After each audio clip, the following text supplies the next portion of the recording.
सब जानते हैं कि एक समय में भारत की सीमा अफगानिस्तान से बर्मा और तिब्बत से श्रीलंका तक फैली हुई थी, लेकिन समय के साथ बॉर्डर छोटे होते चले गए और अलग अलग देशों में विभाजित होता चला गया अखंड भारत। आज हम जानेंगे कि अखंड भारत के कौन से देश कब भारत से अलग हुए। अखंड भारत से अलग होने वाला पहला देश था अफगानिस्तान। सन 1747 में अहमद शाह अब्दाली ने दुर्रानी साम्राज्य की स्थापना की, जिसे आज का अफगानिस्तान माना जाता है। इसके बाद आता है नेपाल। नेपाल सदियों तक भारत की संस्कृति से जुड़ा रहा, लेकिन 1816 की सुगौली संधि के बाद इसकी अलग पहचान बनने लगी और 1904 में ब्रिटिश तिब्बत अभियान के समय नेपाल को स्वतंत्र देश का दर्जा मिला। फिर बारी आती है भूटान की। भूटान भी भारतीय संस्कृति से जुड़ा रहा, लेकिन सन 1910 में अंग्रेजों के साथ हुई पुनाखा संधि के बाद भूटान को स्वतंत्र देश का दर्जा मिल गया। इसके बाद बर्मा यानी आज का म्यांमार। सन 1937 में अंग्रेजों ने बर्मा को भारत से अलग करके एक नया देश बनाया और फिर सन 1947 में आया सबसे बड़ा बंटवारा, भारत और पाकिस्तान का विभाजन। पाकिस्तान अखंड भारत से अलग होकर एक नया राष्ट्र बना।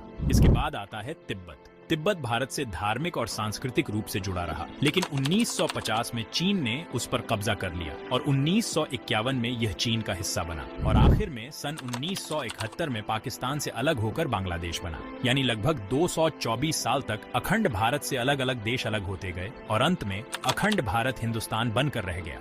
अगर आप भी अखंड भारत के इतिहास को विस्तार से समझना चाहते हैं तो इस वीडियो में टैग की गई किताब कौटिल्य का अखंड भारत जरूर पढ़ें, ताकि आप अखंड भारत को शुरू से जान पाएंगे कि अखंड भारत की शुरुआत कब और कैसे हुई थी।